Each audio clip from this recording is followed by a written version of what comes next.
Hello সবাইকে। তো গলার অবস্থা একটু খারাপ। যাই হোক, আজকে চলে এসেছি একটি নতুন কাজ নিয়ে। তো আমার কাজ সবার কেমন লাগে অবশ্যই কমেন্ট করবে, অবশ্যই কমেন্ট করবেন।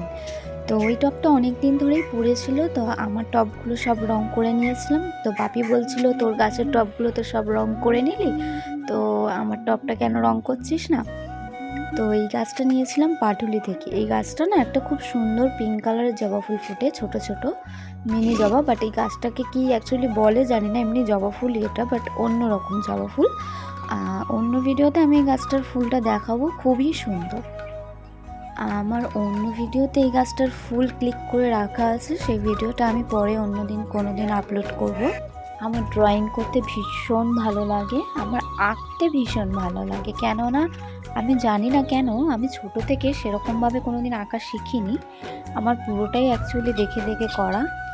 তো ছোটোবেলায় আমি কি করতাম জানো তো, যখন মানে স্যার বলো বা ম্যাম বলো যখন হাতের লেখা করিয়ে যেত, তো আমাকে তো ছোটোর থেকে বাড়িতে পড়াতে আসতো। আমি না আমার হাতের লেখাটাও মানে সুন্দর করার জন্য, মানে আন্টিদের যে হাতের লেখাটা থাকতো না, তার উপরে আমি বোলাতাম, অনেকবার বোলাতাম, চেষ্টা করতাম আন্টির মতোই হাতের লেখাটা কপি করার। যাদের যাদের আমার কাজ ভালো লাগে তারা সকলেই জানিও টপ দুটো কেমন হয়েছে, সবাই কমেন্ট করো।